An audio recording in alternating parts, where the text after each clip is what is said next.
made for elevation. I'm a soldier, won't surrender. Faith is like a fire that never bursts to embers. The voice of the unheard. Love is the answer. I gotta speak it, believe it, that's how I feel inside. I can't sit here quiet. You can take my heart, you can take my breath. When you pry it from my cold dead chest. This is how we rise up. Heavy as a hurricane, louder than a freight train. This is how we rise up. Heart is beating faster, feels like thunder. Magic static, call me a fanatic. It's our world, they can never have it. This is how we rise up. It's our resistance, you can't resist us.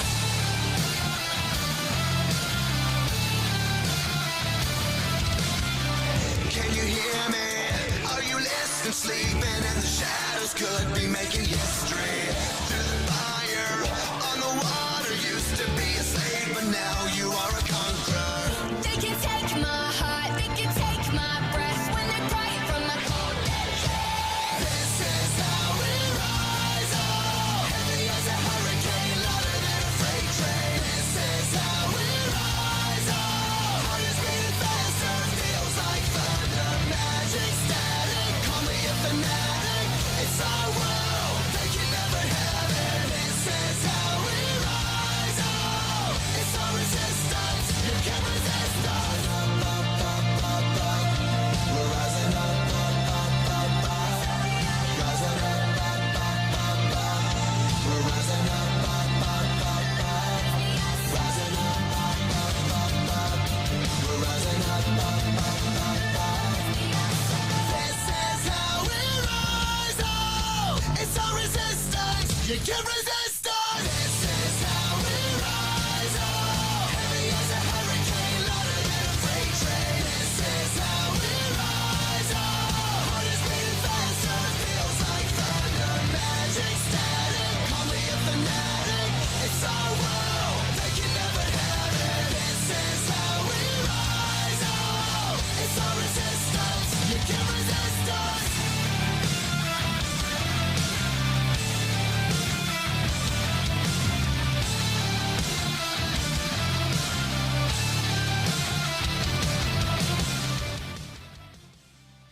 And welcome everyone to another episode of Straight Talk with Joe Vollano. It's a special edition here on a Wednesday night. It's 8 o'clock on the East Coast here. I know we have a couple people listening from across the country, which is great.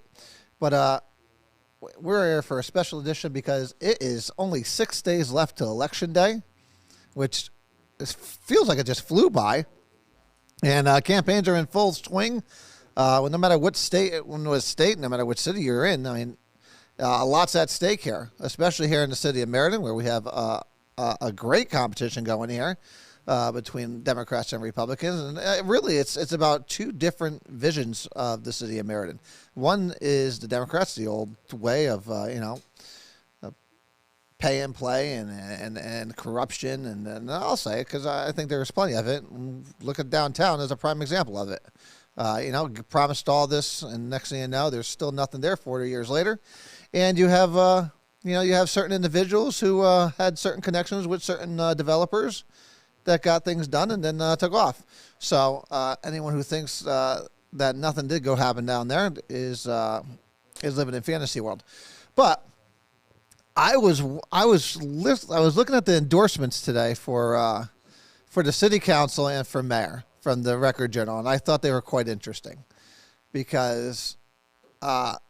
And there's a couple things that I want to touch on because for the mayor, they endorsed Kevin Scarpati, and during the interview, and as I'm sitting here reading this, really great things about Elaine Cariotti in here, which again I was shocked by since it's the Record Journal, but I'm looking at it and it says the mayor has excelled in the intangibles of his role. Which is what I want to kind of focus on. What are those intangibles? Playing well with Democrats? Because I think that's really what he does. Listen, he may sit here and cry, I'm unaffiliated, I have no allegiance to anyone. Anyone who's buying that, come come 6 years later, is smoking something. But please give it to me. I know it's legal here in the state now. Because if you believe that he is impartial, you're crazy. He runs with Democrats. He praises Democrats. He runs alongside Kathy Abercrombie every 2 years. He is there all day, all night. Now, you tell me someone who is impartial is doing that for no reason. Listen, Kevin is an opportunist. He always has been. Let's not throw, if you look at it back when he left the Republican Party and then he went with the Democrats. Why? Why do you think Democrats all of a sudden wanted him? Because they hated Manny Santos. That's why. And he was absolutely thrilled to jump on board with him. Why? Because it furthered his political career. That's the only reason why he did it. If it wasn't going to further his political career, he would have never done it. He is an opportunist through and through. And if I had to compare him to someone, I don't even want to do that to him. I would compare him a little bit to Holloway. but I don't know if I want to go that far. Because Holloway is the most opportunist person in the world. But he's pretty damn close. And people need to realize that. Because don't be fooled. He is the head of their ticket. And in his comments, he said that he supports them and he thinks they're doing a great job.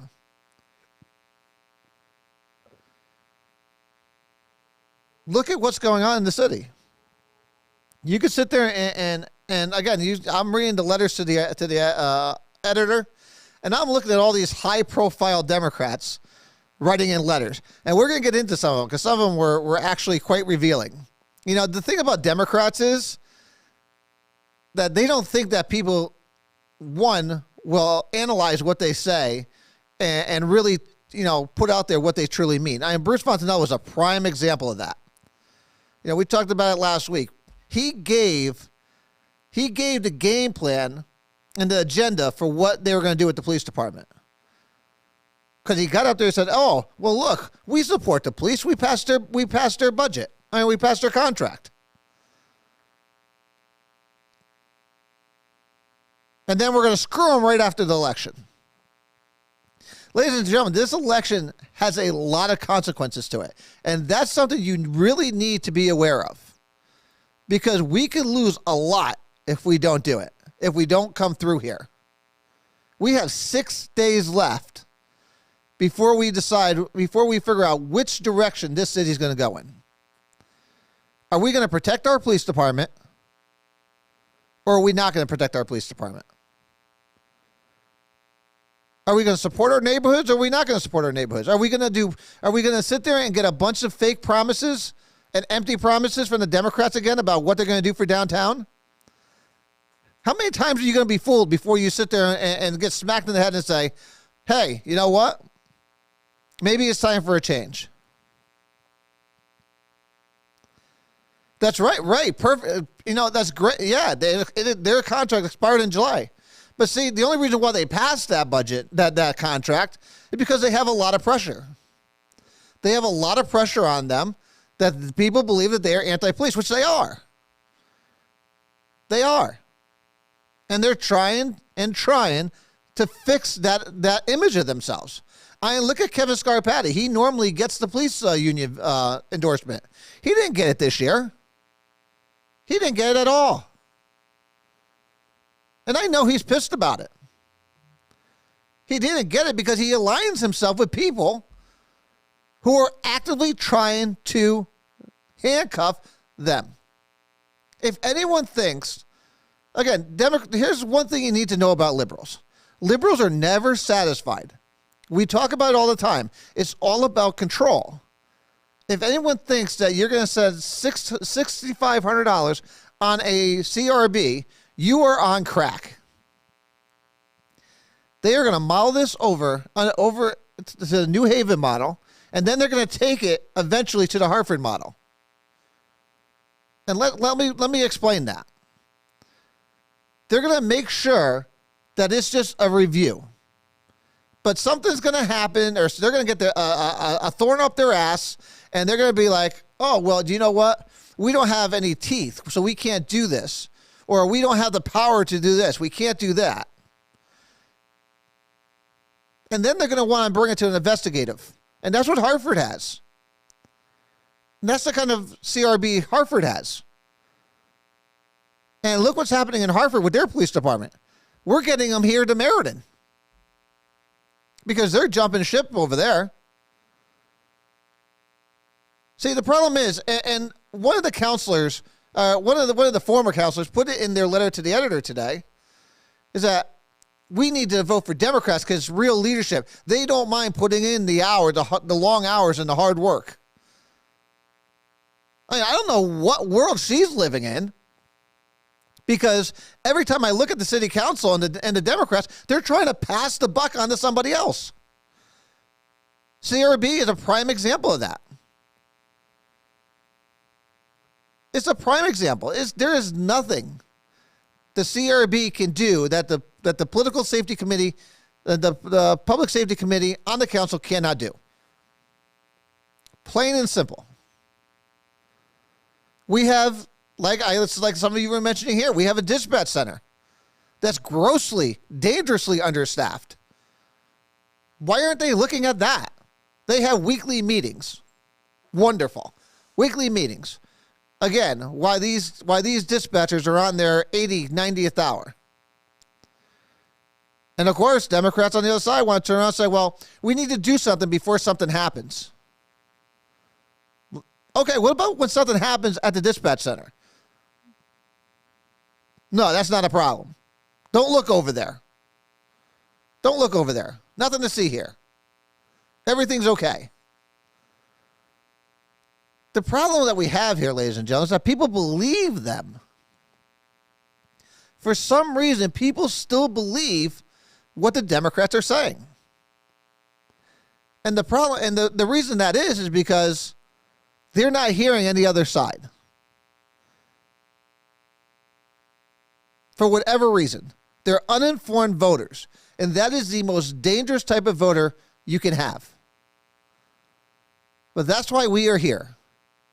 We are here to make sure we are out there in the streets, making sure we are informing people of what's really going on. That is our job. They are drinking the Kool-Aid out there. Because, let me just read some of the letters. I had to bring it up because some of them, it's funny because some of the letters didn't come up on the Record Journal's website. But here's one of my favorites. It's one of my favorite people lately because we've been seeing each other on the debates. It's more important than ever. It's more important than ever before to check facts before you believe anything. Remember that, because that is absolutely true. She doesn't mean that, because if you looked at the facts of what Democrats are doing, you would jump ship immediately. It's true that opinions, if said enough times, start to sound like the truth. Downtown familiar? Sound familiar? All the things they've been telling us? Oh, we're making strides. There ain't shit going on down there. Democrat elected officials and soon-to-be Democrat elected officials focus on truth and facts. That's hilarious. They stand strong because they believe in Meriden and believe that the people will not be fooled by lies. Oh, they've been fooled for 38 years by your lies. So, criticism and name-calling is a sure sign of fear and insecurity. The only people that have been name-calling anybody in this election is Democrats. We've been speaking the truth. We've been backing it up with facts. And they consider that, if they consider that name calling, then hey, you know what? I'm sorry to hear it. But facts don't care about your feelings. The Democratic, and this is the part that cracked me up. The Democratic Party is willing to work with others for the good of Meriden. They won't even take up half of what Dan and Mike and Bob want to talk about up there. It's crazy. Again, these people live in a fantasy world. They try to pull the wool over your eyes. And the sad thing is it works for some. It really does. And that's a serious issue. So then I saw two. And again, if this doesn't sum it up on liberal thinking, I'm not even going to tell you who these two are from until after we're done. Election day is November 2nd. I'm asking for your vote for Scarpati for mayor and the Democratic team, the other ones. Meriden has been positioned to receive millions of dollars from the state of Connecticut over many years. This is because of the relationship between your state reps and these members of the council. Let me read that sentence, because that's very, very important, that sentence. Meriden has been positioned to receive millions of dollars from the state of Connecticut over many years. This is because of the relationship between your state reps and these on the council. And then it goes on to just praise other liberals. So that's one. And here's the other one.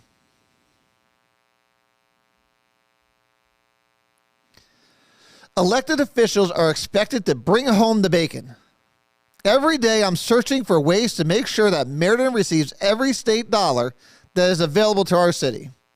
Refund municipal improvements to keep the lid on property taxes by not squandering these opportunities. The members of the Democratic-led council have been my trusted partners in this effort. This is why I urge you to da-da-da-da. So to the normal person, you sit there and you hear that, and it's like, oh, well, I guess they work well together. But what they're basically telling you, so the first one was Kathy Abercrombie, your state rep over in the 83rd. So basically what she's telling you is, if you don't vote for Democrats, all that money's going away. Democrats up in Hartford do not care about you, and if you pick Republicans, they are going to cut off that spigot. And they're not going to bring any more state funds here until you elect Democrats back in the office. That's basically what she's saying, if you know how to read between the lines. Now, I'm a master at reading in between the lines. And that's what she's telling you. It's almost like Sonia Jelk saying, well, we need to have more conversations on the CRB with the chief of police. You've had 6 to 8 of them already, and he's constantly told you no. But you need more time to have more discussion with them. Because you already know what's going to happen. We talked about it last week. They go, Chief, we need to have a CRB. He says no. Chief, we really need to have a CRB. No. After this election, if we don't make changes here, that conversation is going to be a little bit different when November 4th comes around. Because they're going to be like, Chief, we need to have a CRB. If he says no, he's going to be out on his ass. This council does not like to be challenged. Guy Scaife is a prime example of that. When you challenge them, when you say no, they will throw you out on your ass. And they will bring in a yes man. And that second letter was from Hilda Santiago, another state rep. I respectfully disagree, Madam Representative. Your job is not to bring home the bacon. Your job is to make sure there is no friggin' bacon. Your job is to make sure that people have low taxes, that people can afford their houses. That's your job. Your job isn't to bring home money from another town to here. If that isn't liberal logic right there in one sentence, that's what they're doing here, ladies and gentlemen, with affordable housing. That's exactly what they're doing.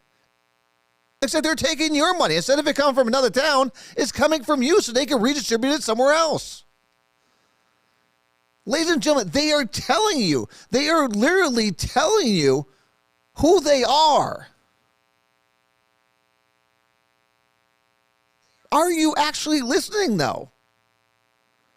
Are the people actually listening? They want to take your money and give it to other people. Affordable housing. Out of all housing in this city, we have 18%.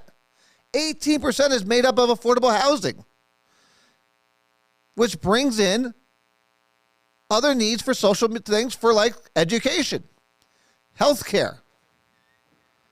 It's just a fact. So when we talk about the Board of Ed, we need more money. We need more money. No, you need to slow the roll on affordable housing so that we're not overcrowding our school systems.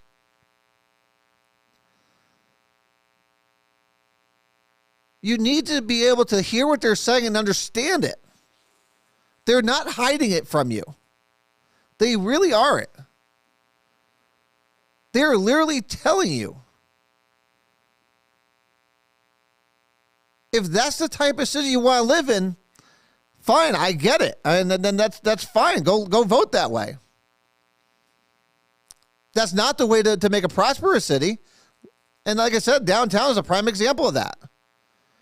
How many more times are they going to sit there and tell you that, oh, we got plans for downtown? We got plans for downtown. This is the third time since the 70s that they're trying to revitalize downtown. And Democrats have screwed this up so much it's impossible to do right now. You need to focus on the outskirts and work your way in. You saturated downtown with too much affordable housing with people that do not have disposable income. That's just a fact. It's just economics 101. I said this back in 2015. I say it again now. And I have proven to be right every single time. If you look at the east side, with the tax incentives, with the highway being right there, and the income levels being higher, you can support businesses, which is why they're growing there. It's not rocket science. The west side, while it's struggling, there's still an area of opportunity there because, again, you have disposable income out there. It's just a little bit off the highway. And believe it or not, unfortunately, that actually does mean something. But there's great possibilities for the west side. But as far as downtown, it's a missed opportunity. It's a gross missed opportunity. Because you had too many people addicted to the state money, to the federal money, and to these developers coming in who, again, had pals that worked within City Hall.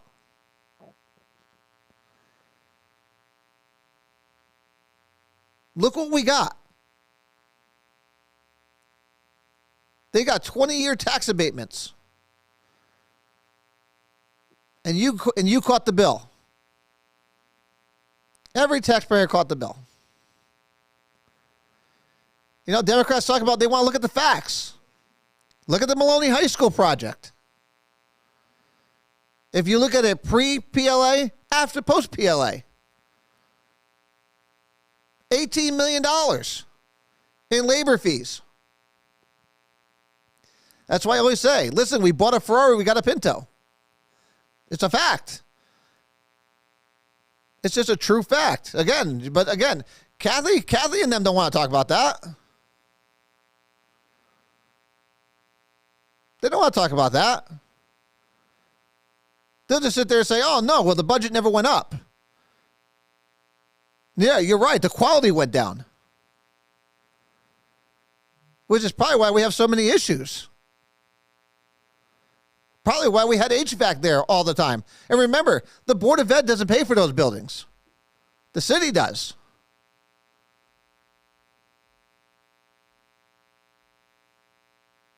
These are the type of things that Democrats don't want to tell you, because they know that it's a losing proposition for them. I mean, look at the sign Kevin Scarpati has on Hancock's now. Has a picture of him and the former chief. I support public safety. No, you don't. You align yourself with crazy liberals like Jelks, Tomasetti, Blake, Cortez, Lou Graham, who we're going to get into in a second. Even Bruce Fontanella has gone off the deep end. And Cardillo, he's still new, so I'm not gonna bash on Cardillo.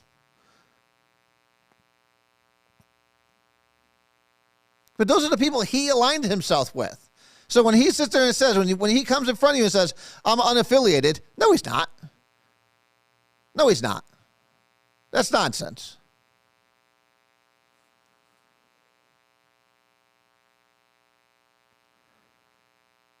So then the Record Journal went on to endorse Cortez because of her social justice initiatives. Really?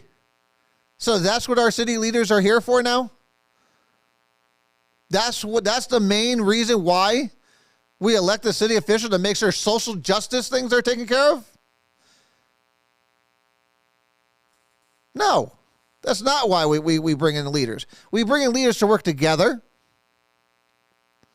to work with each other, to get positive things done for all of Meriden. For all of Meriden. Hanson, he only became opposed to the CRB recently. Don't let him fool you. Again, go look at his statements from back in April and May. He knows his election really depends on him being opposed to CRB. He's not a stupid man. Kevin Scarpati is not stupid. He is not stupid. He will blow at the wind no matter which way it goes. He doesn't care. I told you, the only reason why Kevin's there is because he doesn't mind being the punching bag for the city council. Because the city council loves to hide behind the mayor. That's just a fact. Most people don't even know how our government works here in the city of Meriden. They don't realize that the mayor is really a ceremonial. So they think anytime something happens, they start attacking the mayor. It's like, why? City council did that to you, not him. But he's more than happy to take those blows because he has bigger plans. He has grander plans up in Hartford.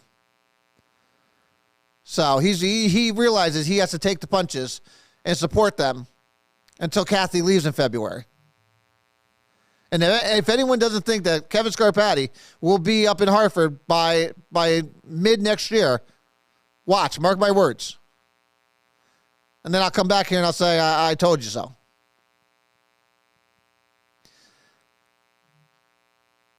But that's why he has that sign up there at Hancock. Because he's scared to crap. Because he knows there has been 2 surveys that happened in this city that have already told people and told these politicians that no, our police are loved and our police are doing a great job. It's the politicians that are the problem.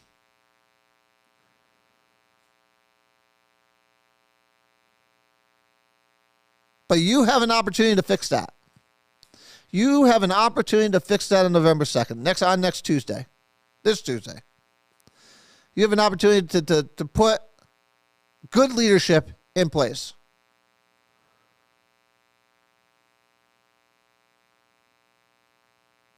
The old way of doing things needs to end. We need new leadership up there at City Hall. If anyone thinks that Cortez is a better candidate than Alberto Gonzalez, I like to know why. And you can call in 203-679-9610. I am all ears. I want to know. How do you think Cortez is a much better candidate than Alberto Gonzalez, someone who's lived there, again, his entire life, has had a business here for the past 27 years, and it does more for the community and making sure empowering kids and encouraging kids to do better at school. I want to know. I'm genuinely curious on why you think Cortez could be better. Unless I mean, if you're looking to divide the city based on race and economic status, okay, well, yeah, she's your perfect fit. She's your girl. She's definitely your girl. Because Republicans aren't for that. Republicans aren't for that at all. But for the RJ to sit there and say, well, that's their choice because of her social justice opinions, that tells you everything you need to know about the Record Journal, which is why I've been calling it a rag for a long time. Which is why we come on here and we combat some of the stuff they put on there because, again, people believe that crap because it came from a newspaper. And then they went into Area 2 when they endorsed LaRue Graham. Has anyone heard from LaRue Graham? I don't even think I've seen a sign. Maybe he has one or two signs up. Has anyone seen LaRue Graham? They endorsed a man who's a friggin' ghost. And they did so because of his great stance on racism as a public health crisis in the city of Meriden, which I didn't even want to get started on that shit again. And they put a couple comments in there. Well, I'll read some of his little comments there that they had on there.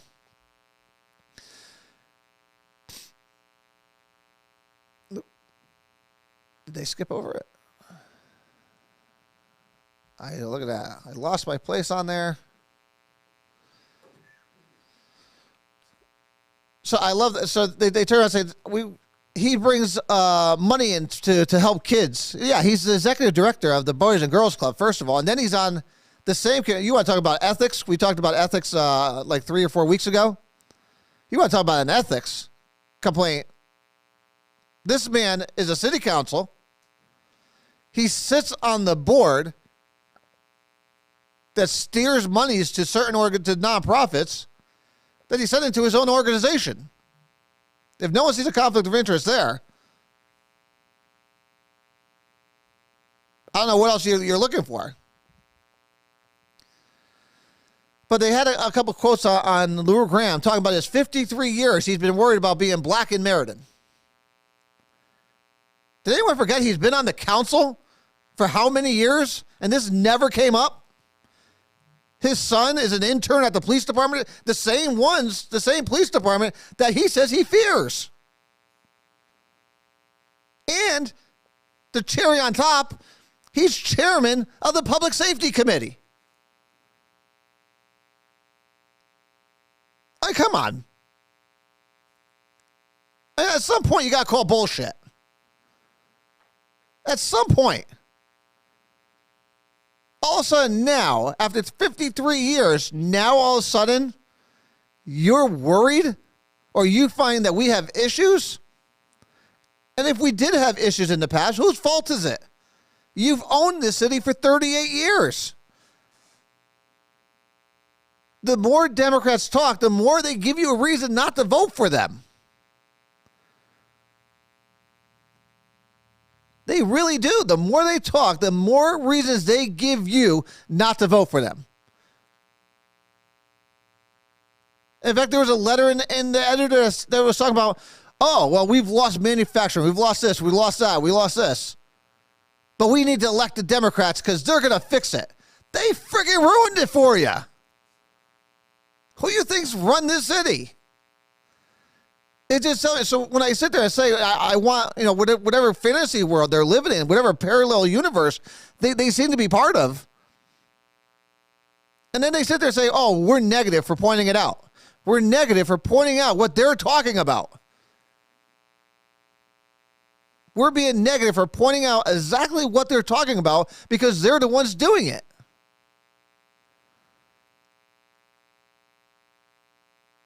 I'm sorry. Am I supposed to sit there and be all happy, joy?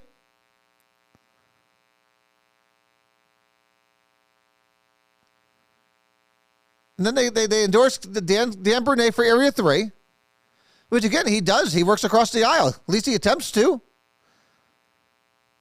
At least he attempts to. And half the time there, he's shot down. But at least he makes an attempt.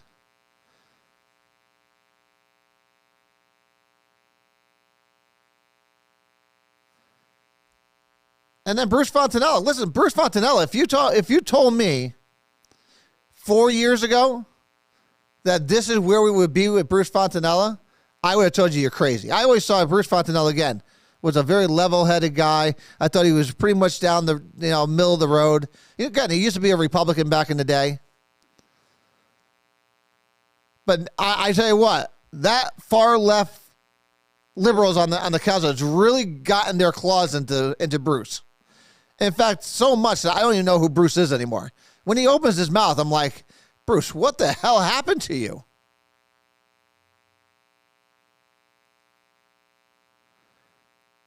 It's crazy. He has gone off the deep end, and I think it's going to hurt him. I think it's seriously going to hurt him this election.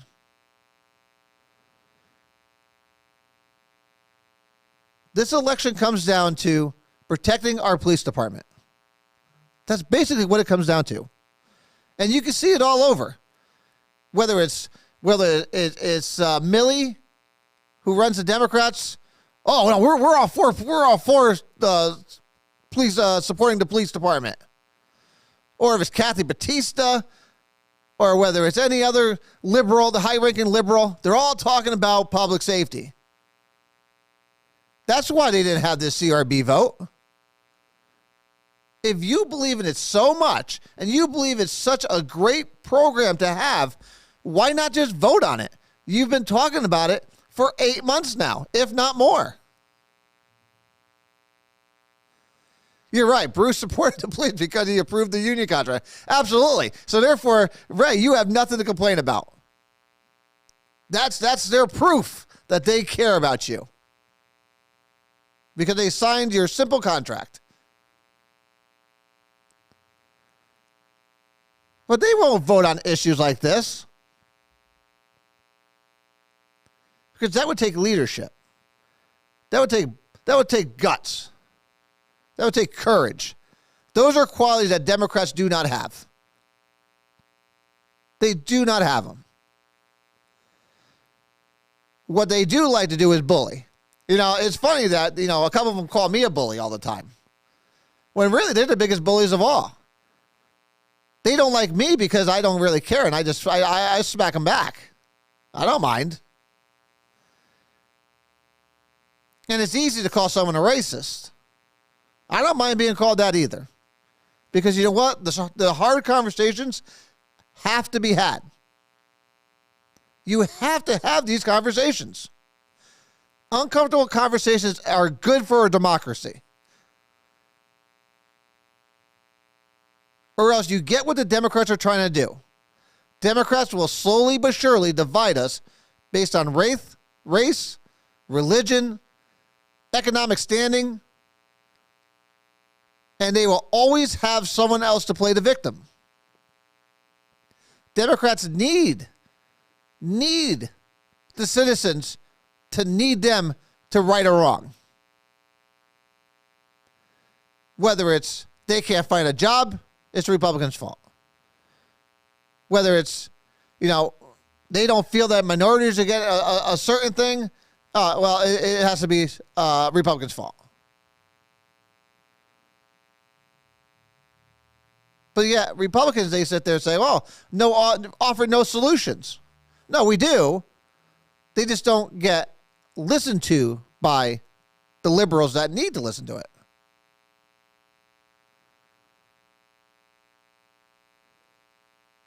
We live in a very dangerous time. And I know a lot of people say, every election, this election is the most important. This election is the most important. Without a doubt.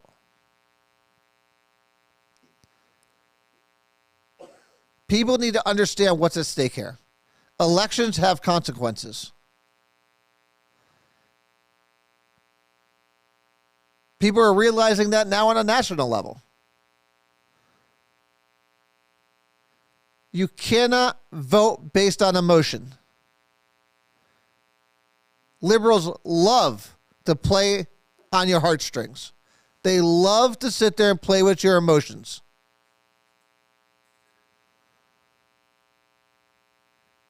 You must do it, like Kathy said, based on facts. You need to vote based on facts. And if you don't know the facts, do me a favor. Don't vote. I don't care what side you're on. There is too much at stake here. Way too much at stake.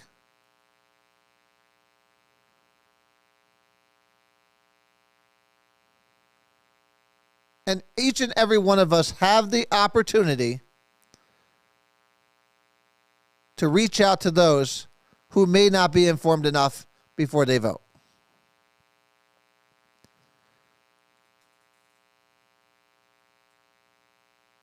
Listen, the Record Journal has been paid off by Democrats in this city long before.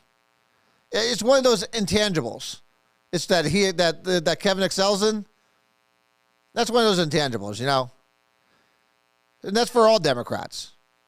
The sweetheart deal they gave them down there on when they took over the building, they bought the building. Trust me, Democrats they have sealed their good standing with the Record Journal for years to come. For years to come, because everyone knew that property was contaminated. It's not a rocket science. You've been printing there for how many years? You don't think that ground wasn't contaminated? The city knew damn well, but they bought it anyways. So the Democrats are in good standing with the Record Journal for many, many, many years to come. And the reason why we talk about this, like I said, Craig, because people actually believe what the Record Journal says. They do. And it's a joke. And I can't wait to see how they spin next week when Republicans take over this city.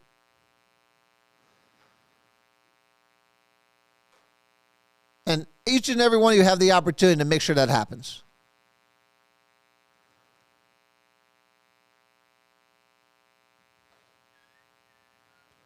We will make that happen. It needs to happen. We need to have Dan Bernay as a majority leader. Bottom line. And the Record Journal put it perfectly for you. He works across the line. He's not afraid to sit there and work with the other side. And that's a good thing.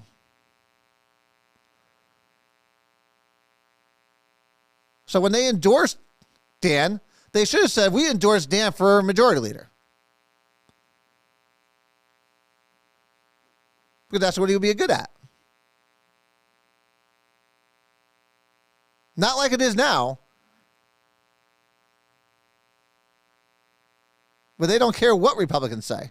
And I love when they do that. We don't care what Republicans say, but then they turn around and say, oh, well, Republicans never bring any ideas to the table. Which we all know is bullshit.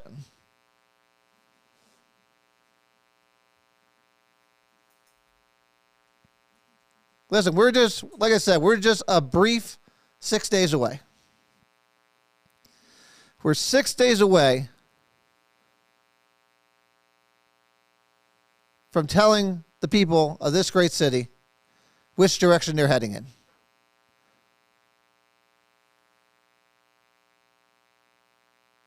Are we heading in a direction of, if honestly, and I'll say it, racial warfare? Because that's what Democrats are trying to do. And in fact, RJ told you, social justice. That's what it's all about now.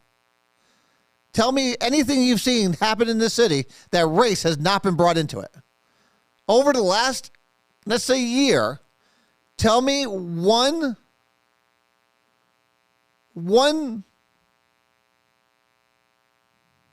agenda item that's come in that race hasn't been talked about. Hell, Cortez tried changing the definition of infrastructure to include race.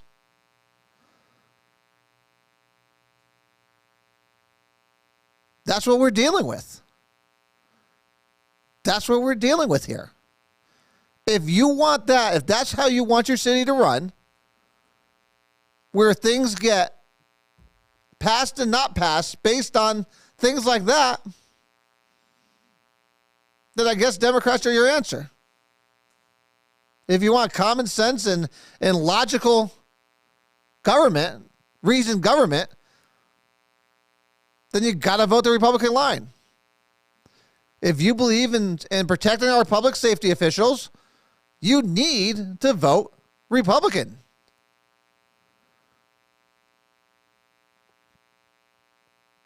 It's that simple. I wish I could say it was complicated this year. It's really not. It really isn't.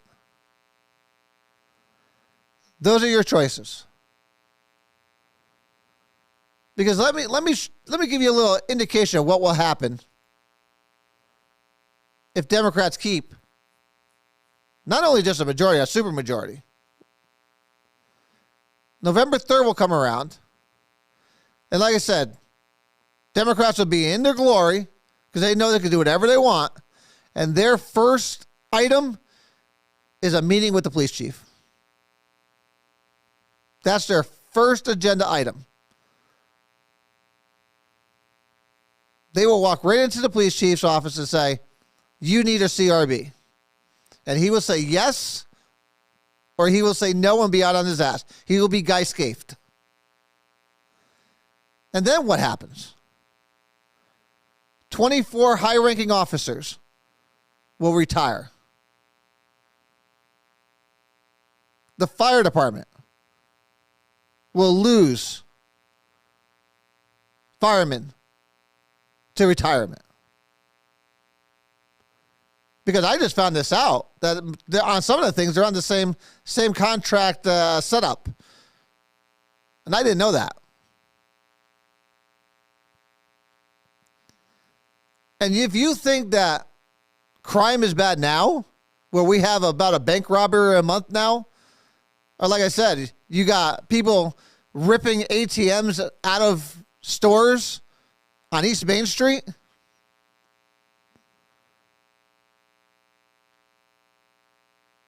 What are you going to do when the police are not there? Or when you don't have veteran officers to teach these young officers?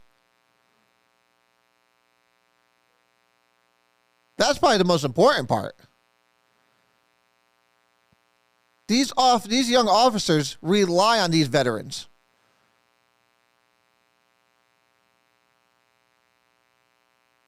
But the shitstorm that's coming their way, if you let Democrats stay in office, it's not worth it to them. It's a thankless job now, which is crazy because 20 years ago, they were the most praised people in the entire country. Now you have officers sitting up there in Hartford in their squad cars with someone coming by shooting through the window. Again, we talk about liberal policies. This guy was just arrested on the 15th of October on parole violations, it was probation violations. And he was a person of interest in another homicide in Hartford. And this guy's just roaming the streets less than a week later, taking shots into a sitting squad car with a young officer in it. Luckily, she was wise enough to get out of there, keep him in sight until her backup arrived.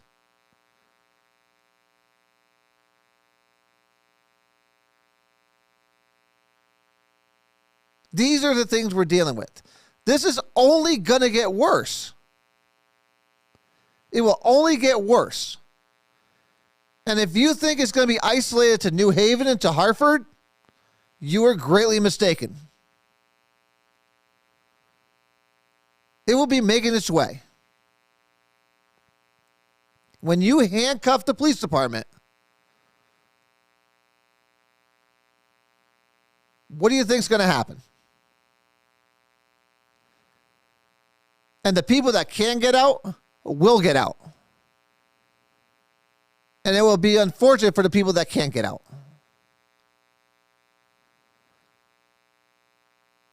Because if you own a home here also, remember next year's reval.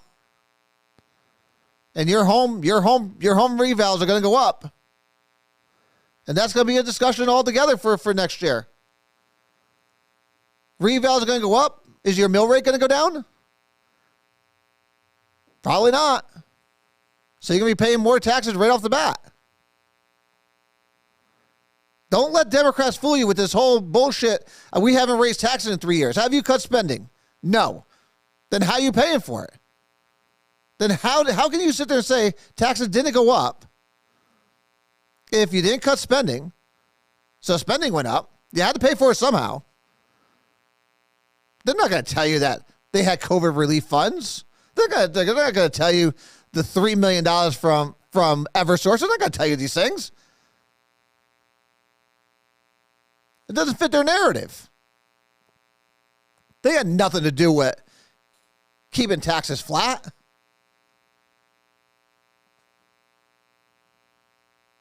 So don't believe that nonsense.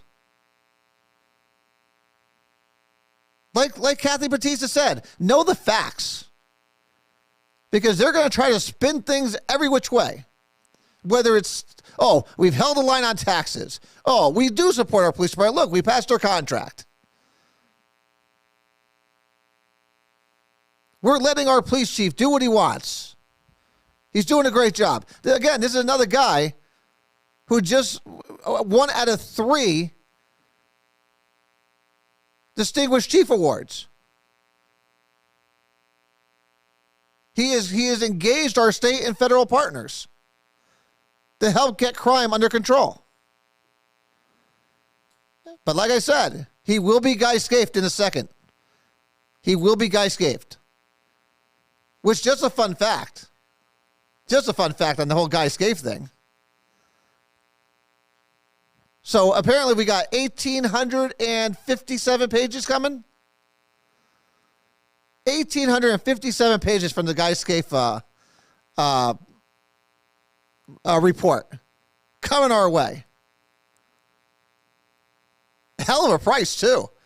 Hell of a price too. What, $680 or something like that? You know what? I'll spend that money all day long. All I know is I got a lot of reading to do.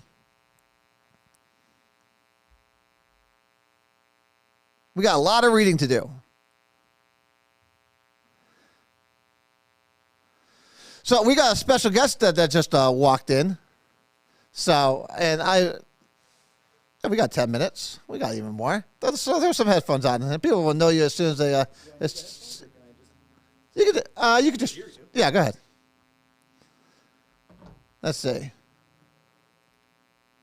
Just bring that microphone right up to your mouth there. Whose mouth has been on this? So for those who don't know who that is Councilman Michael Carabetta from the Area 4. That's South Meriden, West Meriden. So, Mike, as always, welcome to the show, sir. Thank you. This is my first time on. I found out you were doing a Wednesday show, and I was around the corner, so I had to come down. I didn't know if this was your last show before the election or not. No. We got more to go. But something, I don't know if you watched the finance meeting last night. It will show you the uphill battle we have with the supermajority and how hard it is to get things done in a fiscal responsible way. They approved the addition to the library with us having to bond $5 million more. How are we going to bond $5 million? So let me just reset this whole thing, because we spent $7.2 million, right? That's what was approved by the council. 6.8 million. And now they had put, I know they were trying to rescue plan for 1.9. 1.9 from the ARP funds, yes. And where's this 5 million coming from? Because we have to bond for the 3 extra million, we have to bond for, in case we don't get the ARP money, in case they don't get the money from Friends of the Library, and in case they don't get the state grant. So this brings the total project to $13 million. And as- 13 million from 6.8. That's what we have to bond for. And everybody should know, we can public referendum any project over 10 million. Right now, they're saying it's only 9.9, but we have to bond 13 million. So for me, that's a $13 million project. The city charter does not say $10 million project after coupons and discounts and ARP money. It just says a project over $10 million. We have to bond 13, so it's a $13 million project. I thought even with the addition, it was only what, 11 million. The price of everything went up in the last 2 years that they didn't do anything with the money. Okay, so now they want to bond 13 million to actually build the addition also. But I guess my question is, it's never been approved for the addition, though. Correct. I thought the And now it's 1.9 going was. from finance to the council. I thought the 1.9 was for HVAC stuff. It is, but it's all encompassing. It's one project. So they're going to bring it back to the council to add in the addition. Yes, And when's this vote? the next council meeting, but I don't believe we're having one before the election. So I think it's not even going to happen until after the election. Okay, so people, again, just another reason why, again, these elections are so important right now.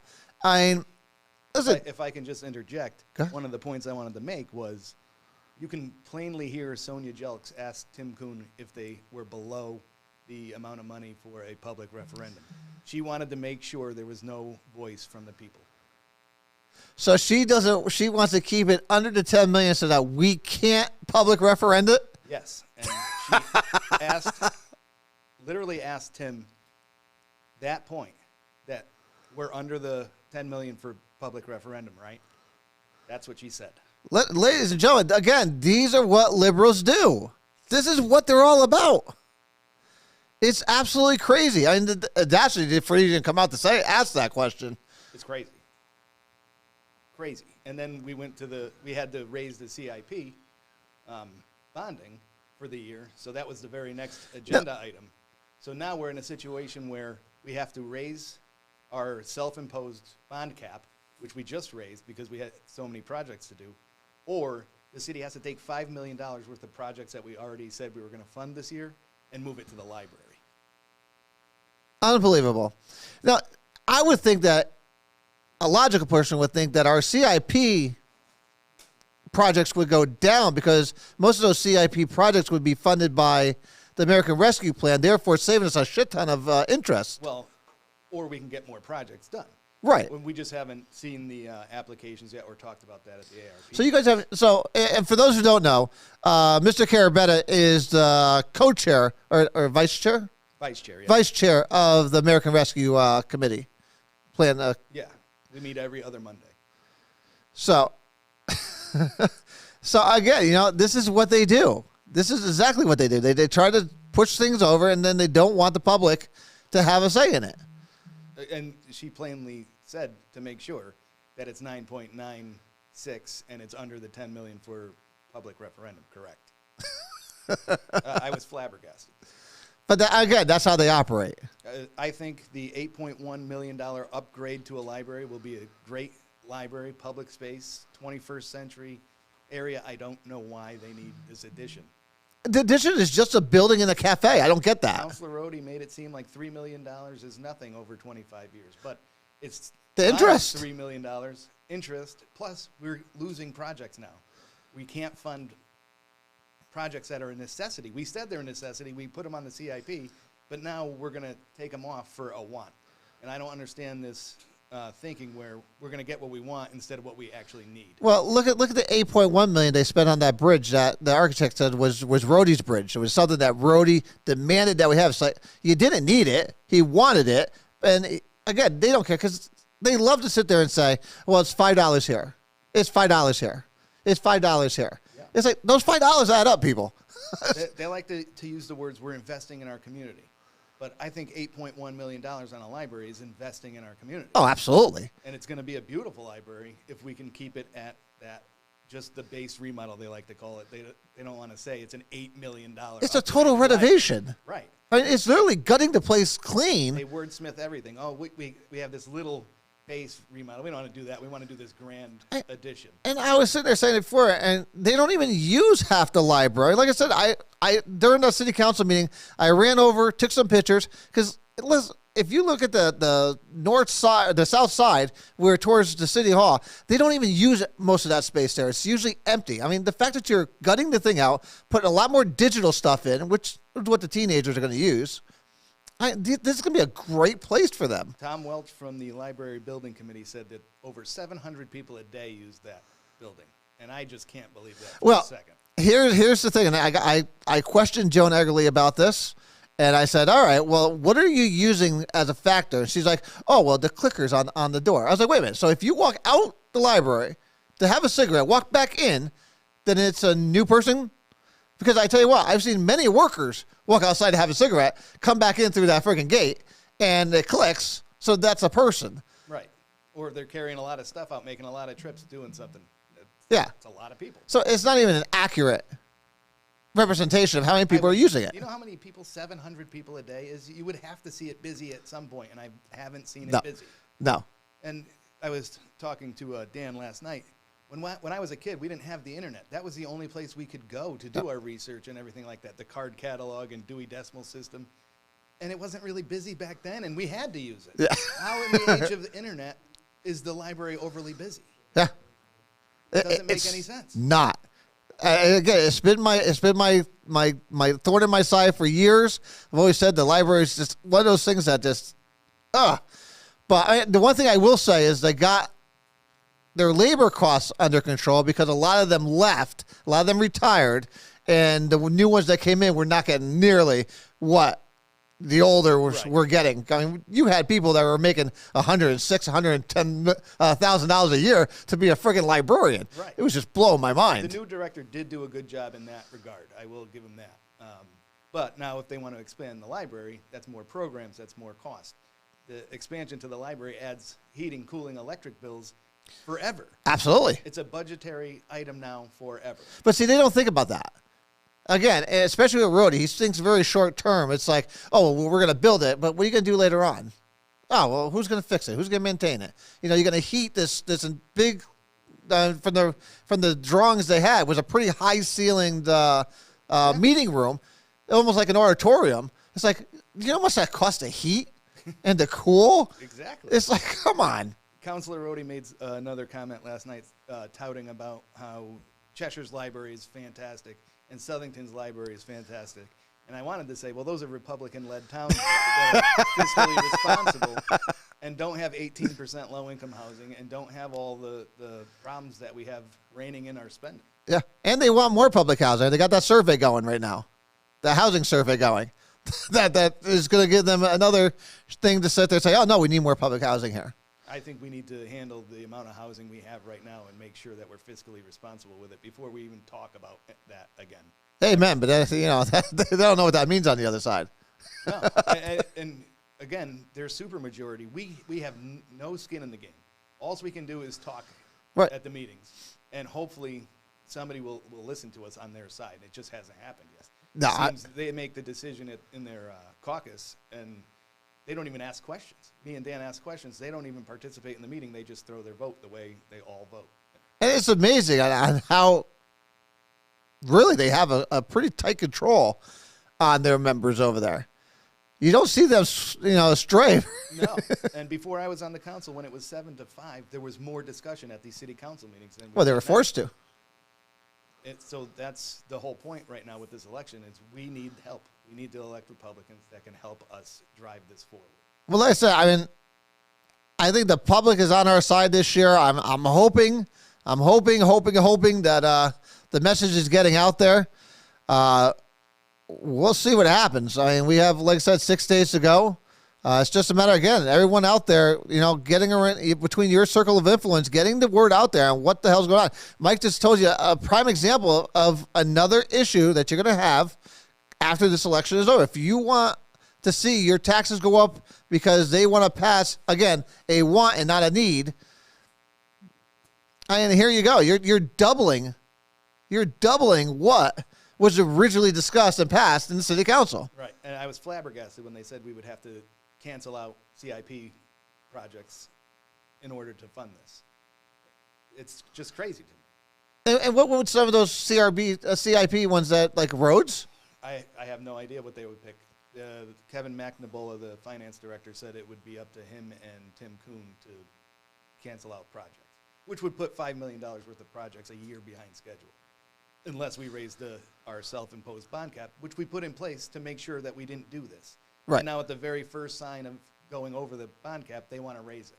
That was one of the questions brought up last night by council. But I remember when did they want to bust Manny on for caps with the CIP? I believe years ago, because he wanted to maintain it. I can't speak to that. Yeah. But listen, but that's, ladies and gentlemen, that you heard it right from the counselor. This is the stuff that's happening out there, and this is the stuff that you need to know about. I am going to find out more about the project referendum, because I believe that 13 million is more than 10. Kind of crazy to say that I have to explain that, but 13 million is more than 10 million. So I'm hoping that what I said this morning in an email is correct, and that I get the clarification from Corporation Council, and then we'll have to find a group of people that want to lead a referendum, because I I want to do that again. We will get that referendum going. There's no doubt. There's no doubt about it. That referendum will be off and running. We would need 10% of the voters that vote in this election by then, as the number of petition signatures. So and what was the last time? 0.5%, or 5%. We had 5% last time? Yeah, it's a lot. So, but if the people come together like they did the last time, if we're allowed to do this project referendum, then I don't see a reason why we wouldn't at least try. Yeah, so a referendum happens. Because I look at what happened at the last referendum. Well, this would be different. It would put the project on hold for the entire year until the next election, and it would be a ballot question. It wouldn't give them a special election. It would just be a ballot question next year. Okay, so this would not change anything other than it goes onto the ballot for next year. Correct. Because they wouldn't be allowed to spend any money or do anything for the because ballot. Again, I remember last referendum, and they're like, okay, we'll cut, and then they cut, and then next thing you know, we had plus $250,000 by the time all of a sudden done 3 months later, which was just ridiculous to me. Right, but the project referendum is a little bit different. Okay, so. You heard it straight from the man. Again, he is the vice chair of the rescue plan steering committee. So, Mike, as always, thank you for jumping on. Thank you for letting me invade your show here and anytime say what I wanted to say. You can jump in here anytime you like, there, buddy. Thanks, Joe. All right, guys, it is 9:05. We have our normal show tomorrow. I think I gotta see which candidates are coming on tomorrow. But I'll announce that tomorrow morning. It'll be on the live feed. So again, as always, guys, you heard it. There's so much at stake here, and it's your money that we're talking about here. So it's time to step up and play your part and do your job, just like I'm trying to do mine at least. But until tomorrow, guys, I will see you guys tomorrow. God bless you. God bless this great country. And I will see you all tomorrow.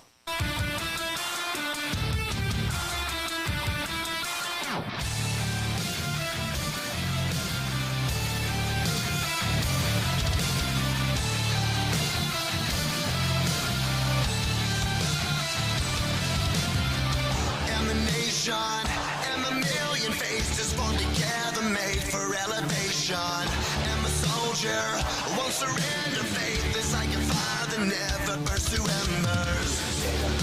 The voice of the unheard.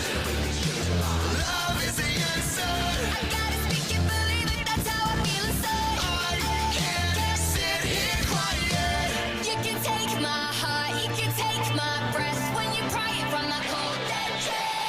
This is how we rise up. Heavy as a hurricane.